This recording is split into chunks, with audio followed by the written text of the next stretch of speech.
This is what people don't understand. What is your mission? What is your vision? And what is your purpose? And sometimes the hardest person to sit down with is yourself. Mhm. Because just like you said, you have to be willing to confront things that you may not want to confront. I had to confront life or death situations for almost like more than 40 days out in the desert. That's a hard thing to confront. To know Mm. for a fact that I'm definitely not going to make it or might not make it. I had to confront that, but in order to do that, you really have to be there. You've got to be there for yourself. You've got to be there for the reasons why you're moving the way that you are. To me, that leads up to the responsibility for communication.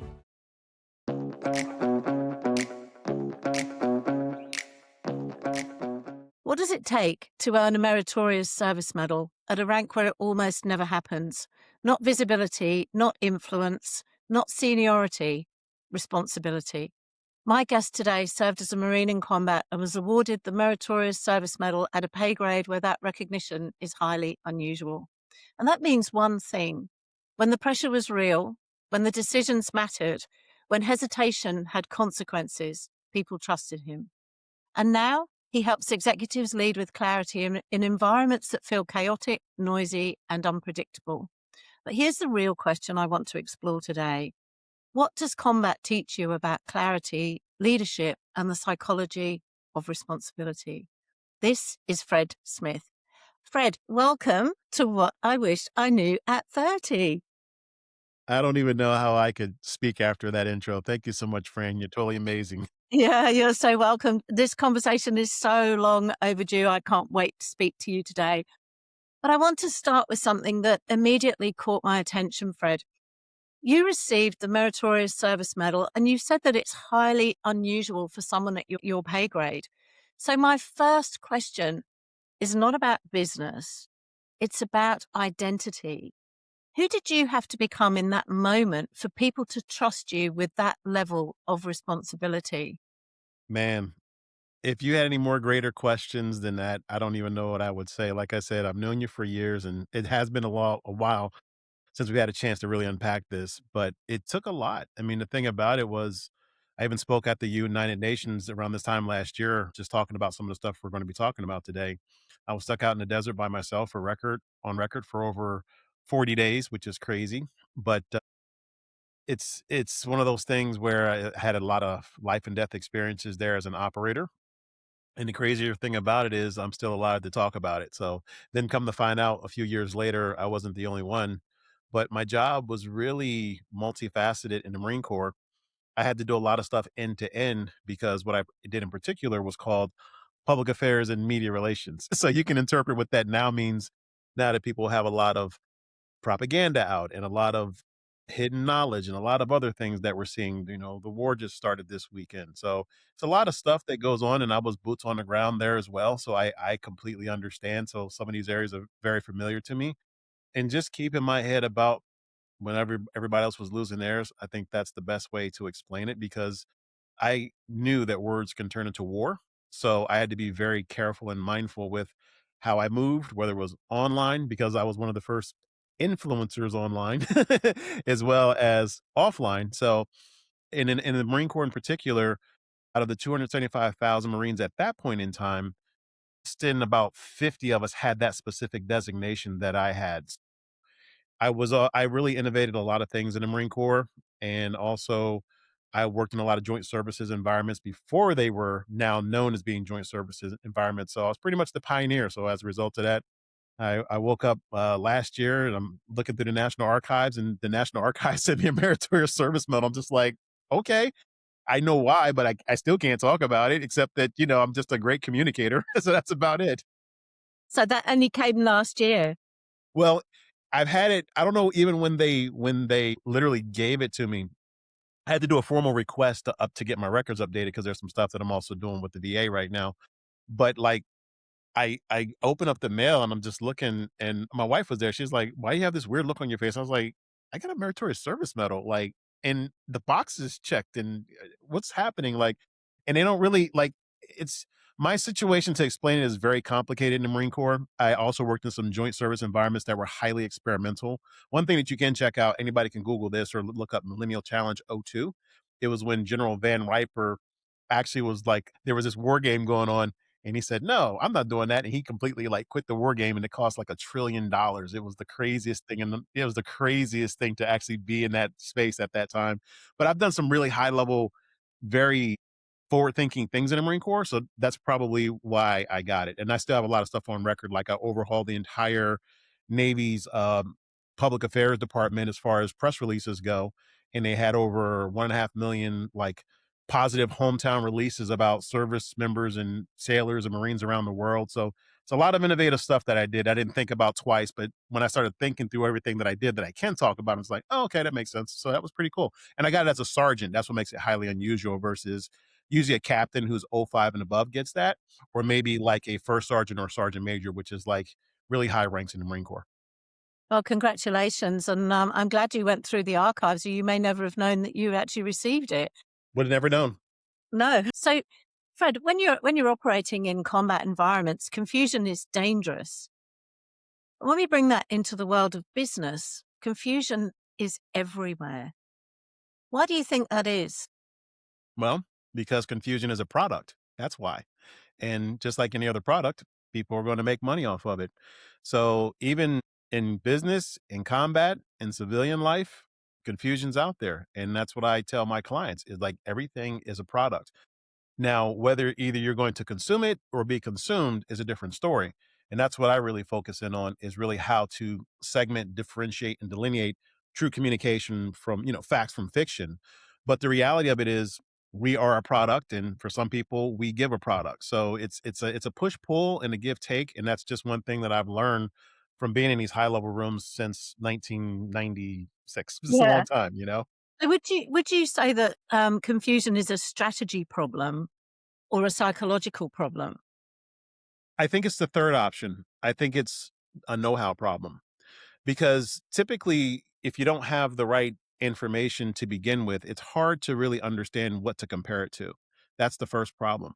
It's almost like my chiropractor talked about it, and I use this story all the time, and this is a true story where my leg was off by like 2 inches, and I had no idea. I just had a pain one day and then just magically went away, but also noticed it was getting harder and harder for me to walk. So then I go to his practice, he adjusts me, and I asked him that question. I'm just like, "Well, why didn't I notice it? Like, why did it take months for that to happen?" And he says, "Well, because your eyes automatically are going to balance you out so that you can still walk because your eyes have to stay parallel to the horizon." That's kinda like how information works. If you don't know that something's not even broken, you don't even know what to look for. You don't even know that you should be looking for certain things because we always have compounding knowledge, which is why it's so important for us to really share information so that we can really understand how each other's survival really impacts each other, whether it's where you are or whether I am. But when we collectively put things together, that's how you start piecing together the truth. It's almost like a glass table where you do have this ultimate truth, and then somebody knocked the leg down and the table shatters into 1,000 pieces. Everybody has like bits and pieces of the truth out here in the civilian world. But I was privileged in a higher level to get the whole picture. So it's just kind of going, okay, it's no different than going to like a department store and you see a puzzle box. You got the picture on top, then you got the box, and you have the puzzle pieces. Well, we tend to get the puzzle pieces, not necessarily the whole picture. So this is the problem that we all run up against. I love that. I love that metaphor of the picture on the box. But I mean, do you think that leaders sometimes hide behind the complexity because clarity creates accountability? Well, here's my answer to that. I haven't met one leader who wasn't crazy. And tell me I'm wrong. Because this is the thing about it. Our craziness tends to really resonate with other people who may not even be aware of what they're being led to. This is the reasons why leaders have to have a true leader has to understand responsibility. Really have to understand power. They also have to understand empowerment. There's so many different values and mores that they have to have and keep in their ethics in. Like there's so much to leadership that some of these people just played a wild, wild west with people's lives. And I'm just like, I've been in those situations where words can turn into war. So you really want to be able to lead people exactly where they want to go in the first place. But getting back to my puzzle box pieces, sometimes people don't know even where they want to get led or why they should get led. So this is the chaos, the craziness, and the confusion, those three C's, all culminating into a nice recipe where we all become a part of this matrix and this labyrinth where it's really hard to get out unless you really understand the true turning of a wrench and that actual know-how that you need. So that's one of the reasons why, again, if you don't know what to compare things against, you don't know how somebody's leading. You don't know what to compare them against. Like in the Marine Corps, we have the Marine Corps leadership values, JJ did tie buckle. It's clearly differentiated and delineated justice, like everything that we talk about is quantifiable. That's one of the reasons, like even with my kids, that's one of the first things I gave them. I was like, hey, here's the Marine Corps leadership traits. Here's the definitions. Tell me how you interpret them and let's get back together on that kind of stuff. So that's what I do. But that's why I say, leaders hate when I say that, but I'm just like, well, give me an example to prove me that you aren't crazy. So have you seen Be- a leader lose authority, not because they weren't intelligent enough, but basically because they lacked clarity? 100%. That's one of the reasons why leaders typically go through ups and downs is because without that vision and a really clear vision and a real why behind it, it's really hard to have a guy like me especially wanna follow you because it's just like, "Well, what's your vision?" Like, why are you spending so many life units doing what you're doing in this world? Are you a grifter just trying to take people's money?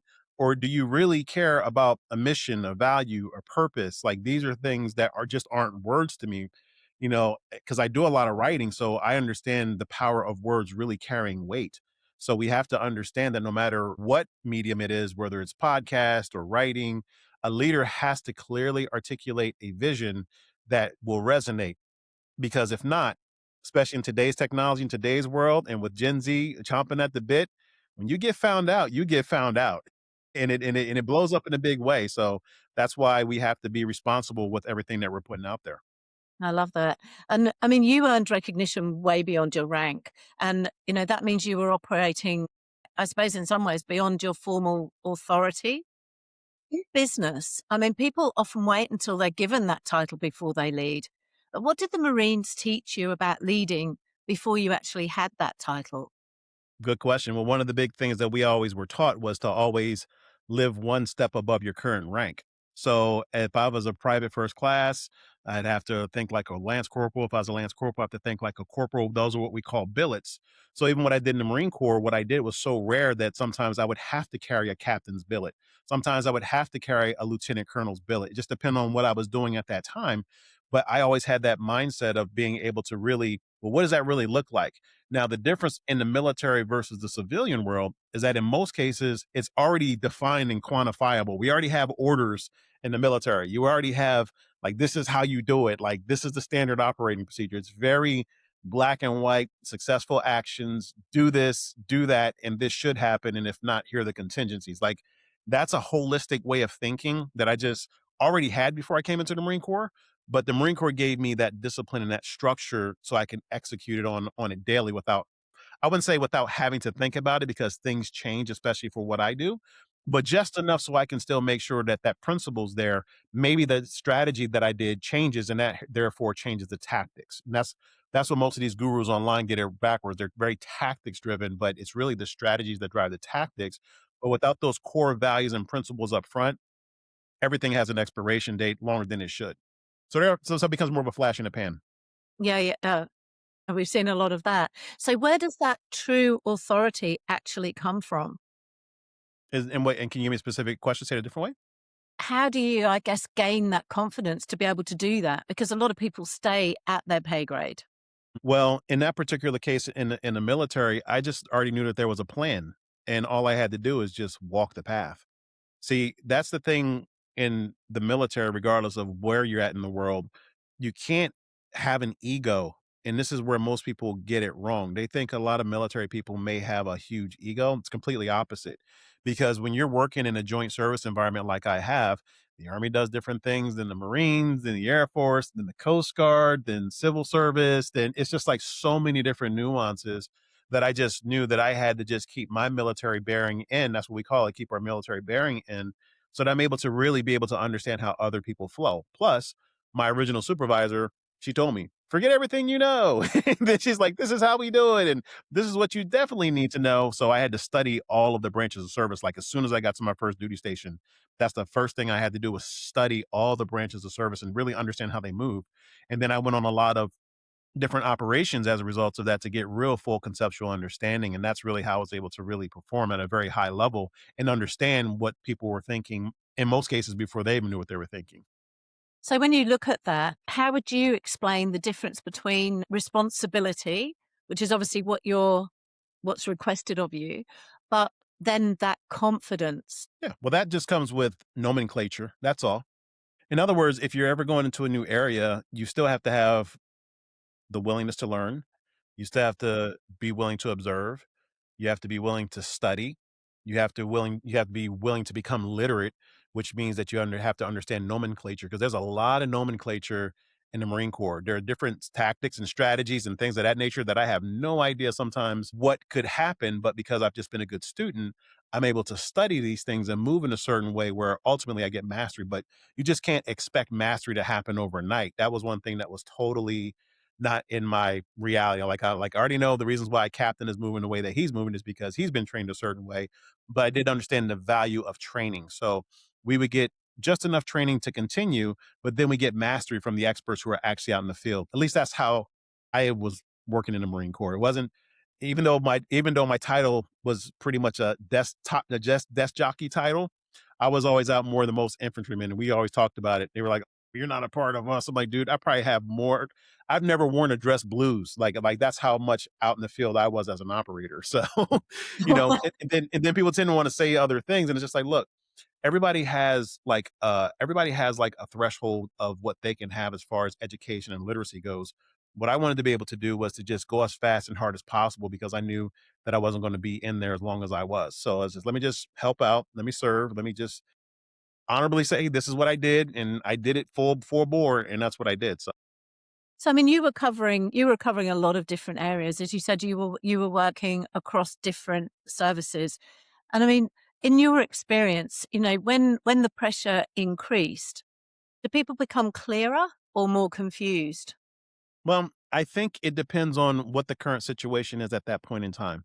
Because again, we're trained to just react to a lot of things, at least in the Marine Corps. I can only speak from the Marine Corps viewpoint. So in the Marine Corps, we're always trained that you're a rifleman first. So what that means is it doesn't matter if I'm a cook. If things go down, I'm picking up a rifle. If I happen to be in the boardroom and something goes down, I happen to have my rifle on me, I gotta, I'm laying down range or laying rounds down range.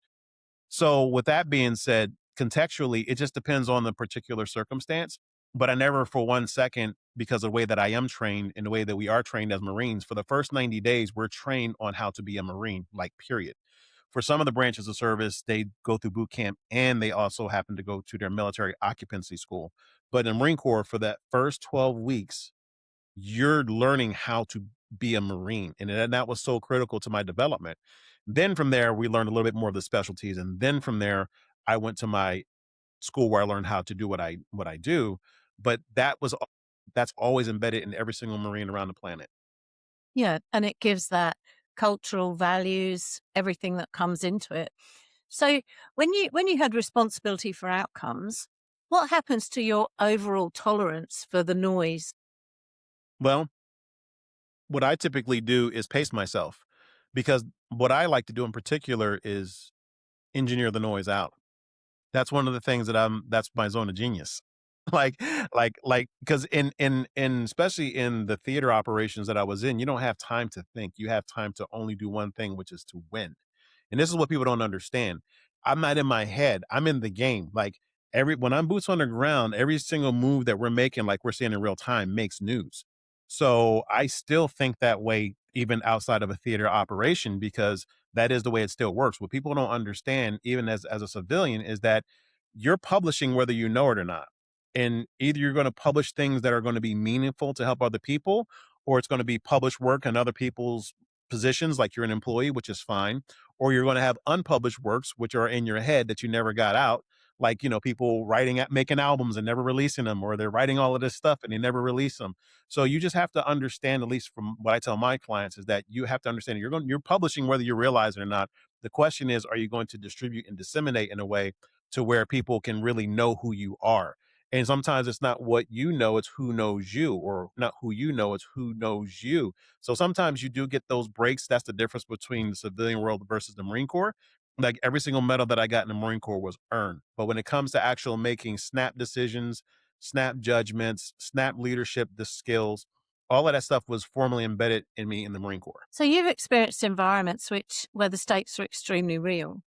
But I'm curious about something a little bit deeper.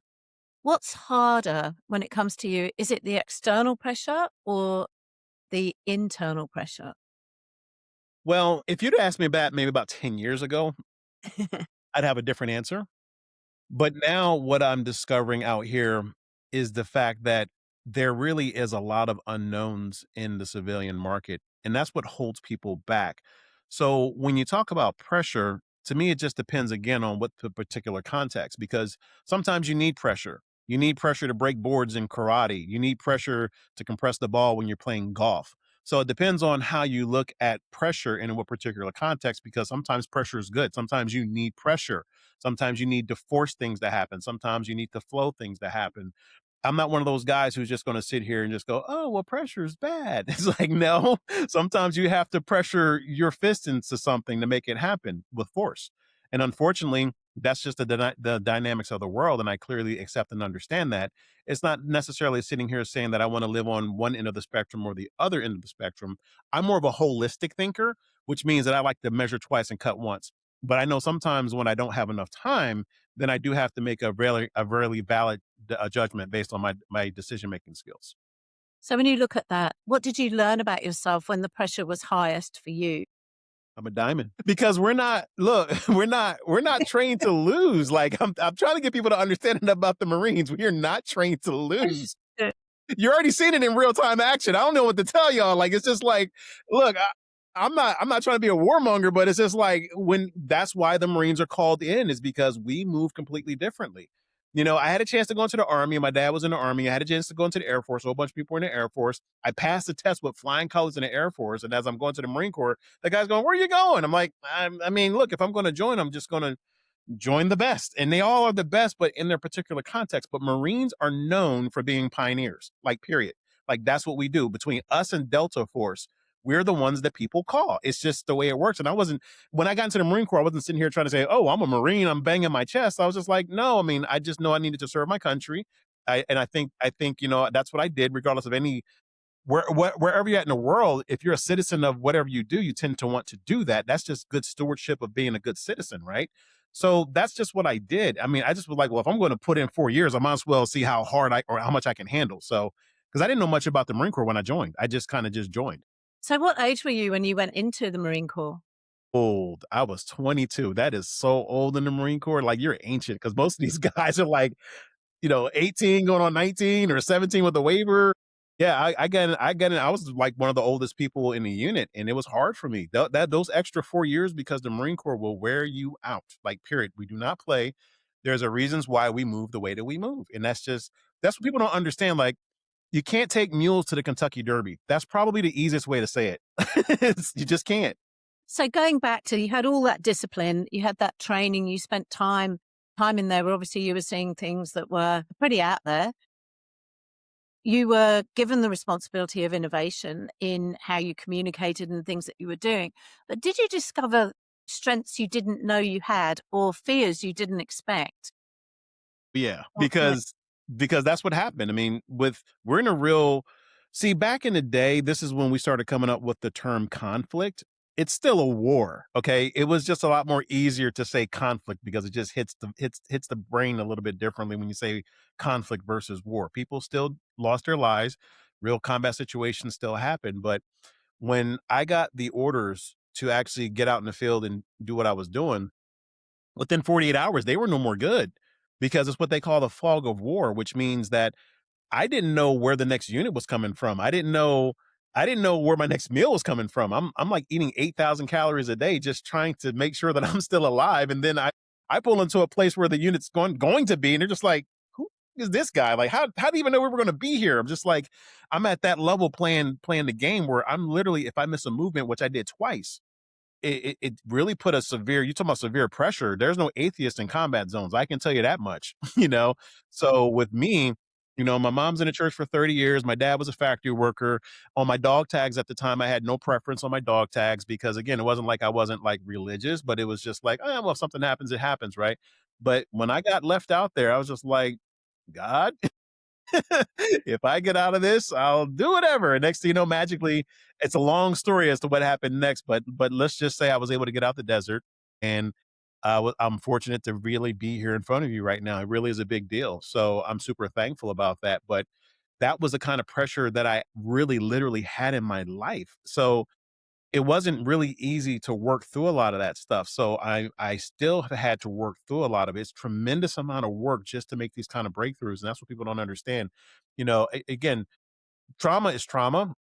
Mm. It just basically, the elements are still gonna be the same whether you're in combat zones or not, so I don't wanna invalidate anybody who's watching this to say that trauma, "Oh, well, my trauma is better than yours," because military people tend to get into that zone, which is the death spiral. So, that's one thing that I encourage veterans to never do is to don't compare your trauma to other people's, like, leave it alone, just realize you went through some things, seek help if you really want help, and it's out there, and just really do that, but that was I there was no vacation time for me in the Marine Corps. It was always go, go, go, go, go, and it was always real time stuff. So I don't know what it's like to not play in a quote unquote safe environment.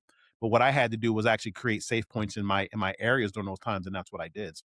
And was there a time when responsibility sort of ever felt really heavy? Or for you, was it mainly times that actually created the clarity? Well, for me, it was very clear from the very beginning on what I had to do. This is the difference between me and probably some of the other even service members or Marines out there. When I went to my military school, I was told 2 things. The first one was the microphone's always on because of what I did, and then the second thing was always act as if you're talking to 5 billion people. Now let that sink in. Those were the top 2 things I was told, like, always act as if you're talking to 5 billion people. It's 8 billion now, right? But that's a huge responsibility to really think and move that way out the gate since 1996. This is the only way I've been trained to think since 1996. It has not changed. And I'm not going to change it because now we see what happens as a result of people not thinking that large. We've got a lot of large scale things that are happening. And going back to my chiropractic example, some of these things have happened in the 70s, in the 40s. It's just coming up almost after 100 years later. I mean, these are real things that tend to go on whether we like it or not. We're just like coming into this part of the matrix in our season. We kind of get bored. That's why understanding history is so important. So, to answer your question a lot more directly, I understand the responsibility of learning from the past. I understand the responsibility of understanding how cultures really work. I understand the responsibility of understanding how administrations work. That's a huge one that most people miss because this will determine how geopolitics move and how religion moves. And these are the top 2 things that people are scared to talk about. I'm just like, why? They influence your life. Like, you only got one of these things. You got to make it count, you know?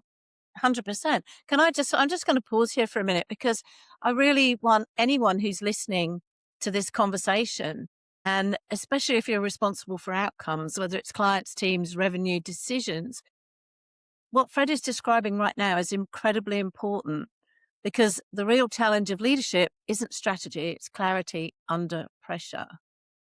And what we're exploring today is how that clarity is built. Fred, let's go deeper into that. You now work with executives through signal clarity and you help leaders communicate clearly so that business grows and decisions become easier.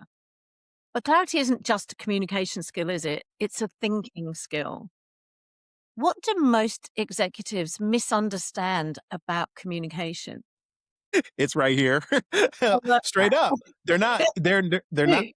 It's What do you true. say to that, right? They're not looking in the mirror every single day or writing down exactly why they're in that chair every single day. And as a result of that, they sometimes forget why they started. The other thing is that they also forget where they want to go. And some people tend to think out too far into the future. Like, I get Toyota. I used to work with Toyota. So, he had this saying was like, oh, 150 years from now. And then people are like, what do you mean? You're like your first 150 years. But what they didn't understand was that he already had a future vision and action at that time. So he was able to strategically map where the company was going to go. This is the part that most people miss. Like, you have to think in duality and holistically at the exact same time, because just because I may understand what's going on does not mean that the end user of the materials or the product may understand what's going on. So we have to clearly articulate that. But if I don't understand myself first in relation to what, if I'm working for a company, like what the company's mission, values, and purposes are. If I'm a solopreneur, exactly what I'm trying to build. If I'm an executive, what am I managing and maintaining, or what am I the chairman of the board of? Like, what is my product? you know, and then how can I steward that product to full usage, and it's really going to have impact. Like, these are the things that we aren't, quite frankly, trained on. And I work with a lot of MBAs. I work with multiple 6 to 10 figure business earners. Like, I've coached up a lot of people and done, I still do a lot of high level consulting work in those areas. And it still all really boils down to the same thing. They don't understand themselves in relation to how they communicate, in relation to how people are receiving their communication. And that's usually the cycle from a very high level that's broken, because there's a lot more to it. But overall, it requires you taking responsibility for how you are trying to articulate and really getting that download or blueprint or whatever you're using at that time to communicate. You have to understand that without us clearly going through our mind to articulate it in a way, it's going to be hard to manifest out in the real world, because manifestation is not that hard. Look at an architect. They get the idea, they sketch it out, they get blueprints, and then they give it to a general contractor. We do So the exact same thing. what are many leaders actually really afraid of saying clearly? What they really mean. Seriously, it's not it's look, I work with automotive dealers for almost 20 years of my life. They are some of the most direct and honest people who I know. Like, I come from that world. So that's one of the reasons why I got, like, censored on Facebook for like 11 times. I, like, got banned on Facebook for like 11 times. I had to go to Facebook council for the last time. It was crazy. But again, that's a different audience. So you have to understand how your audience moves. But I'm used to speaking very direct because it's life or death. I'm used to speaking to very high level people who run, 7 to 10 figure businesses. I did that for 20 years of my life nonstop. I was home about 5 or 6 days out of the month. It's a completely different skill set of communication versus somebody trying to figure out what they want to do next or how they're going to make payroll. So the range of leadership, it just depends, and also depends upon that person's capacity, their intelligence level. People don't want to accept intelligence level has a lot to do with this. But the good thing about it is that skills can be learned just like intelligence can be grown. You need both, but you also require the turning of the wrench. But without that know-how, you can't develop that wisdom. And this is the problem. People can take information, but they can't transform it into knowledge, and from knowledge into real wisdom. These are the things and these are the steps that most people miss because they don't understand how these things work.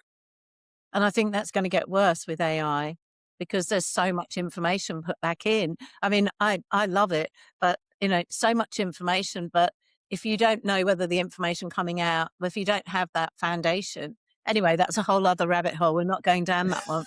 Like, when we look at, sort of when leaders are unclear, what does it ultimately cost the organizations that they're Well, working in?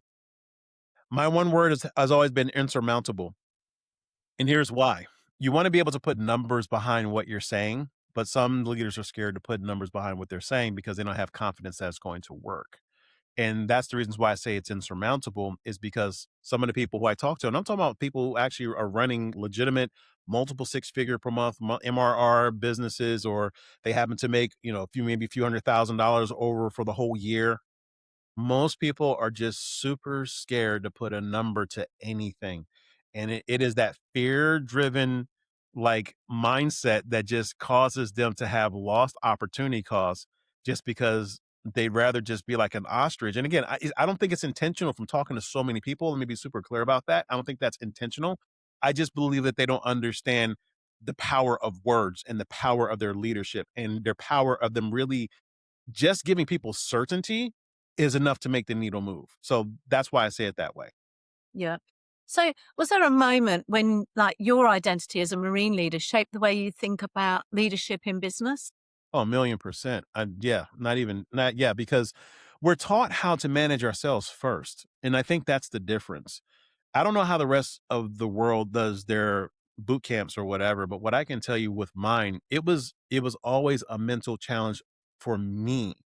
And our drill instructors let us know towards the end of our third phase, that's exactly what they were doing, And because I remember one of my drill instructors right now, he's just like, look, some of you guys were upset about this being PT instead of looking at your own personal improvement program. And like, they broke down the whole game. It's just like, some of you guys didn't want to eat this, but now you got your 6 packs because it's just like, they were really giving us like real world life lessons that you just do now and you understand later. And I think a lot of people don't have that kind of trust because they don't.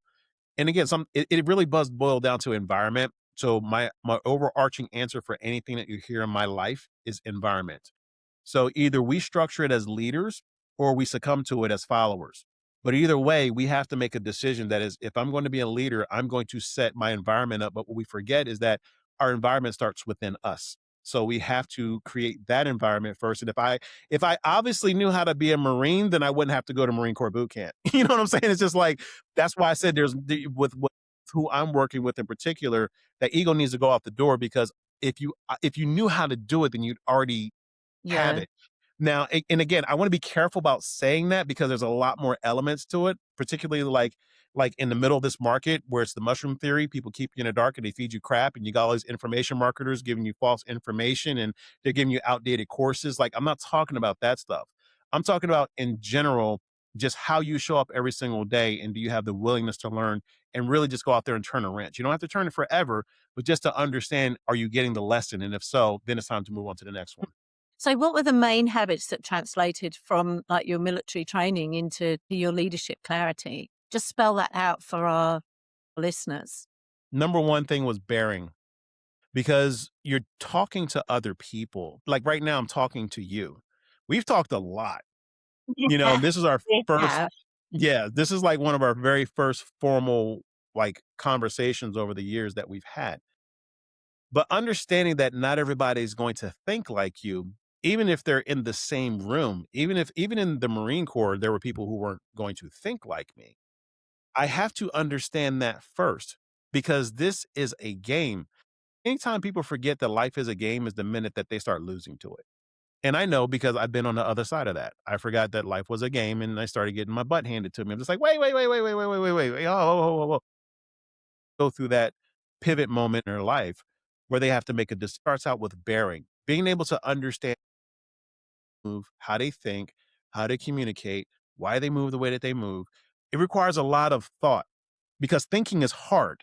That's one of the biggest takeaways one of my mentors told me, but it's true. It's like thinking is hard.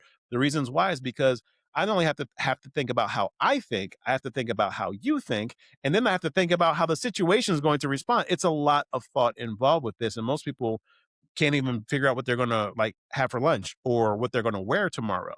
So bearing tends to be to me the great equalizer, where is if as long as we understand that somebody else is going to be on the user side of that communication, we have to give them grace. We have to give ourselves grace. We have to understand that we're still trying to calibrate the conversation in a way to where we can get with what each other's wants because obviously we're in the same space because we have something in common. Now it may not be everything in common or enough in common for us to do something. So let's just explore where we're at. That's why sometimes I don't come into a conversation with an agenda. But all of these things require bearing, though, because you can always tell it. Because I train salespeople, they got commission breath. I can't wait to, yeah, okay, all that stuff, close the deal. It's just like, don't do that. That's weird. That's an example of a lack of bearing. I see leaders doing that. Oh, we're gonna hit our quotas. Like it's January. We ain't got nothing now. What do you mean? It's just like so. It's all different types of bearing that needs to happen. And I say it jokingly, but it's true. It's just like okay, well, I mean, how do you want to play? Let's figure that out together so that we can get what we want. And that's really the key. What I mean by bearing. I love that. And was there anything that coming from the military into civilian life, were there things that you had to unlearn? Yeah, all of it. Well, that's clearly not true because the habits and the foundation of how you show up was obviously extremely important. The discipline and the time management, all of those things are incredibly important in business. I brought that. I brought that into the Marine Corps. They helped me refine it. Okay. But here's the problem. But now when I say all of it, I'm not kidding. Here's why. Because there's too many veterans out here who kill themselves. Okay, more than 22 a day, at least in America, kill themselves. Why? Because they go from leading a battalion to magically bagging groceries, or they've been in a combat situation like I was. Unless you really know how that goes, you don't know how that goes. So who's going to tell you how to unlearn what you just learned? It's not impossible because I did it, and the knowledge is out there.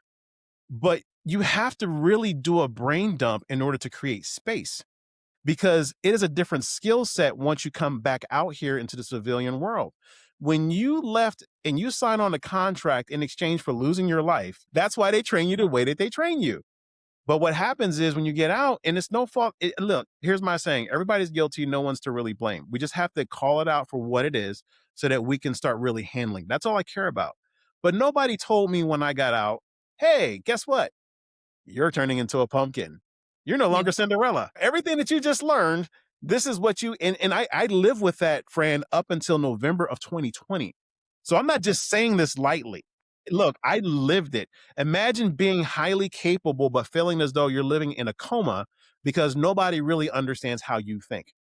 My trauma took me the other way. My trauma took me to being extremely successful.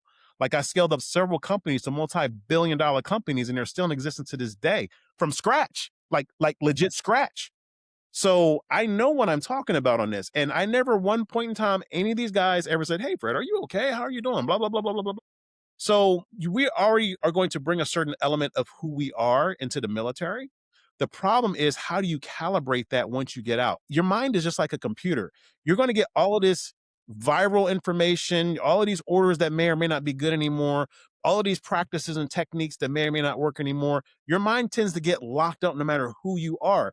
I know because I used to hold some of those debriefings when people were getting out of the military. Hey, you know what, Gunnery Sergeant? That's cool. We appreciate what you've done. Also realize that you may not know how to balance a checkbook, or you've lived on base all these lives. You don't know what rent looks like, or you don't know how to do a mortgage. And these guys are highly capable people, yeah, right? But they can't do the basic one-on-one survival skills that it takes that are, I wouldn't even say common sense, but are just commonplace. mm, And that's why I said you really have to do a brain dump. Get it all out your system, humble down, understand that you like one of the resume jokes that they have online, like we call in the Marine Corps, we call them racks, like people's awards. Like somebody tried to send a resume out on LinkedIn and they just sent their ribbons. Civilian doesn't know what that means. You know, that's what I mean by that. It's such a miscommunication. yeah. And it's not dissimilar to people, we talk a lot now, I talk a lot, and you do too, about identity. And the difficulty is that when identity is attached to something which is external, we're then in this situation where we actually don't know who we are. And I think that's one of the biggest things, whether it's in the military, whether it's in corporate, in whatever sphere of life that you're in, when your identity is attached to something which is outside of you. So how do you go about rebuilding that identity? And I'm hearing that, you took a fairly confident, from what it sounds like, identity into the military. They then molded it within the structure. And then you came out like, okay, this is where we're going. But just talk me and our listeners through that, because that identity is a huge problem in the world right now. Yeah. People are not going to like what I'm going to have to say, but I'm just going to call a spade a spade. I already knew I was crazy going into the Marine Corps. Okay, Right. nobody volunteers to do this kind of stuff just because. I just knew that I needed to serve my country. I already came from the inner city. Okay, I was already crazy just surviving out that way. I did door to door sales before I joined the Marine Corps. I was crazy for doing that for 4 years. I'm talking about I was hanging out with felons, all kinds of stuff that we can't say just to keep it G rated, right? But I'm hanging out with those types of people. It's I our show. finally We real like, Fred. We can say what we like. This is our show. it's all good, but it's just like, and then from there, I go from being homeless several times to like learning this insane knowledge base that only the elite like literally know. I mean, one of my schools was the National Cryptologic Institute, now National Cryptologic University. That's an NSA level school, National Security Agency's level school. Okay. I'm trying to give you data of comparable magnitude to just say how crazy I was, to not even just understand this stuff, but to be in a very specialized room like that, right? Get 1,200 hard hours in public affairs, media relations specialists, go into combat situations. I volunteer for the combat situations. You know, I I fixed the entire Navy's. Oh, I have it as a citation. I literally overhaul the entire Navy's communication department for Fleet Hometown News Center, Norfolk, Virginia. I did that. And then it's just like I go into this combat situations. I get out. September 11th happens. I go back into a highly experimental joint services environment that didn't even exist. I mean, this is like the baby Pentagon. It's like at that level. It is crazy what I did. And then to be able to just all of a sudden you expect me to like bag groceries and do all this other stuff. It's cognitive dissonance on a massive level. And not to mention what I've done online. I mean, I work with some of the world's top name brands out there. I'm not going to mention any of their names, but I've Yeah. worked with these people. So my point in saying that though, Fran, is that when you understand and literally accept you're crazy, and this is what I tell my leaders, straight up, and I'm not kidding when I say this. When you understand that power that you have to decide then whether you're going to use it for good or whether you're going to use it for evil. Mm. Because again, a product is a product. So when you see all this insane stuff that's going on out there, realize there's some crazy leaders out there who've used it for evil. When you see some people who are so passionate that they're willing to die for the good of it, realize they're so crazy that they're willing to lose their lives over something that's good. I mean, look, you don't have to agree with what I say. I just know that that's what works for me and my clients because, again, I'm willing to accept that. But the clarity comes in with me being able to delineate and discern the differences. This is what I'm talking about right here. There are extremes to what we're talking about. I don't choose to live on either extreme because I know I'm a holistic thinker. I think about what's going to benefit people all over because I was trained to think about how that's going to affect 5 billion people, remember? And it was designed to be trained for the good. So because of that, when I'm training my particular leaders, I'm just like, look, act like if what you're saying that one thing is going to automatically affect 5 billion people. Who trains like that? Only people who know who have been through that. Nobody else I know who even speaks like that. Because unless you were one of those 43 people in the room at that point in time, you don't know that.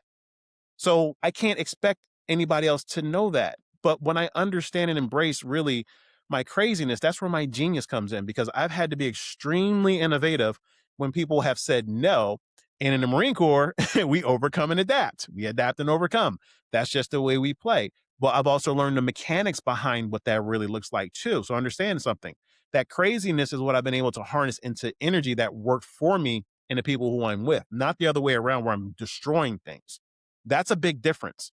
I'm willing to admit that, and because again, from a PTSD rating, I'm pretty high up there, you know, but again, I've been able to just really curate my environment to where I don't get triggered by certain things because I already know what I'm capable of doing. So let's take that. I mean, you said, you're what is the word or how do you describe that mindset shift that's allowed you to do that? Resilience. That's all. Resilience. What I understand, Fran, is that the mind is like a wallet. It can just expand, right? The problem is that people don't want it to contract. They don't understand it sometimes, like in one of my books. I train all my leaders to undercut their genius because I've scaled up a lot of companies. But what I do understand is that complexity scales with the right people, kind of like a Swiss watch with like 32 movements, right? Like it's very well crafted and engineered so that complexity still can give you time. But if you don't happen to know how to think like that, less is legitimately more for several reasons. It makes things more efficient. It makes your lines more clear as far as what you want to say. It just makes everything crisp. And that's what I look for. I look for people who want to really have a crisp lifestyle. Like they understand that there's too much noise out here. So by them undercutting it, people go, is it really that simple? Yeah, it Mm, is that simple. I didn't say mm, it was gonna be that easy. See, that's the part that I'm hearing in this conversation. What I'm saying is extremely simple, but the hard part is really going through all the work that it takes to throw out all the junk in your mind that you thought was going to serve you, and in fact, is actually holding you back. That's the key right there to be able to really get full conceptual understanding of what your next move is, but also being able to not only reverse engineer it, but also be forward thinking enough to know what you need to keep. It's like Kenny Rogers say on The Gambler. You got to know when to hold them, know when to fold them, know when to walk away, and know when to run. It's like those are four basic principles. So that song is pretty spot on. Shout yeah, out to Kenny Rogers. and I love Kenny Rogers, and all of that though is, what is the main mindset? What's the main kind of discipline that's required for all of that? Focus. And Focus. It really is. mm, Because again, here's the problem with focus. Most people don't have it these days. As an advertiser, I already know that my competitors are bombarding people. It's about 12,000 ads per day. You're doom scrolling, you happen to see two or three ads in inventory. Like you've got so much stuff that's telling you why you shouldn't focus that obviously that's the reasons why you should focus. So it's counterintuitive all the way to the point where I don't even check my phone. Like, I already understand that I'm a human being. I need to be off the grid because I think and move a certain way. So I use things as a utility versus being a consumer. That is the difference. So if we can get people to understand the power of focus, then you start getting into what I call cognitive focus. Now you can differentiate and delineate certain areas and elements of your life to the point where now you've got control of the wheel. Before you were kind of like on auto, pilot and just kind of driving around. But if you intentionally want to get stuff done, you have to focus. And the only way that you can focus is by just controlling your environment. Like, it's really that simple, but it's not that easy. No, not that easy. And I think one of the things that I see in my clients, I mean, is they haven't actually learnt to take full responsibility for the outcomes that they want. And in fact, they may not even know what they want. So therefore, clarity becomes incredibly difficult. It's the number one question I ask. I ask, what do you want? And I, in most cases, get a blank stare. I don't care if it's a multimillionaire in front of me. In most cases, it's still a blank stare. I love that. And I don't love that, but I mean, it keeps, it's one of the reasons that we coach is to actually give people that clarity. It's unintentional job security. I love your words. I love your communication. And I also love asking this next question. If you could sit down for lunch with anyone in history, someone whose mind you'd really like to understand, who would it be and why? I'm already doing that. I'm sitting down with my mind. I Nice. think I'm just as great as anybody else on this planet. I think there are people before me who have definitely blazed a path that I definitely want to honor. But it's my duty and my responsibility for as great as I am and as great as you are to really unlock those powers. Mm. Because here's what happens, unfortunately, when I want to sit down with somebody else. Unknowingly, it becomes a form of guru worship. And too many people don't realize that sometimes people may have a little bit of a path ahead of you. But unless you're willing to stop and actually explore your own path first, it's going to be hard to understand why you need to leave a legacy. This is what people don't understand. Like, I've worked with some of the best people on this planet who are currently alive. Already know. I'm not even trying to drop names. It's crazy who I know. But they all have the same problem. It's like, run your own race. Understand that you are on this planet for a very specific reason. What is your mission? What is your vision? And what is your purpose? And sometimes the hardest person to sit down with is yourself. Mhm. Because just like you said, you have to be willing to confront things that you may not want to confront. I had to confront life or death situations for almost like more than 40 days out in the desert. That's a hard thing to confront, to know for a fact that I'm definitely not going to make it or might not make it. I had to confront that, but in order to do that, you really have to be there. You've got to be there for yourself. You've got to be there for the reasons why you're moving the way that you are. To me, that leads up to the responsibility for communication, but that required me, Fran, to just sit down and have lunch with myself. And I'm very serious when I say that. Like, last night, I forced myself to get 8 hours of sleep. Do you understand? And you've seen me. You already know. Like, you can always tell when I'm around. You're like, you just pop like, yo, Fred. But I forced myself to actually do that because I'm at a different point in time in my life where I know that the way that I'm moving right now impacts a lot of people. Yeah. So I have to be responsibility for my craziness. Like, I give the example to my clients, just like I'm talking to you about an elephant. If I'm sitting on top of an elephant that's wild and has not been tamed, I'm going to get crushed. And this is how most people's mindsets are. They don't realize the powerful elephant that they have. They've already been chained down just like these elephants when they were younger. Like, most people don't understand how the circus works. That's exactly what happens. They nail that stake down with the steel around the elephant's leg. They're tugging and pulling, and then they break and they give up. Then that's when the owners take that little string and the little stake because they know for a fact that that elephant's broken. Well, we tend to do that exact same thing to ourselves. So unless we're willing to really sit down and have lunch with ourselves, and I'm very serious about this. Like, I put in the work because I know how important it is to really get the breakthroughs that sometimes only you have to be able to begin, but sometimes that's just a longer runway for people. Then they start to see you coming and they go, okay, this person's serious. Okay, they need help. Okay, they're reaching for help. Okay, I'm going to help because people sometimes, as cruel as this sounds, they just don't want to help. And that's fine. Me, I just know that I have to be at a certain capacity, but that requires me literally sitting down with myself. So I love that answer. You've been in dark places. You've been through, you've been to the top of a career, you've been to hell, through through the tough times. And what the title of this show is What I Wish I Knew at 30.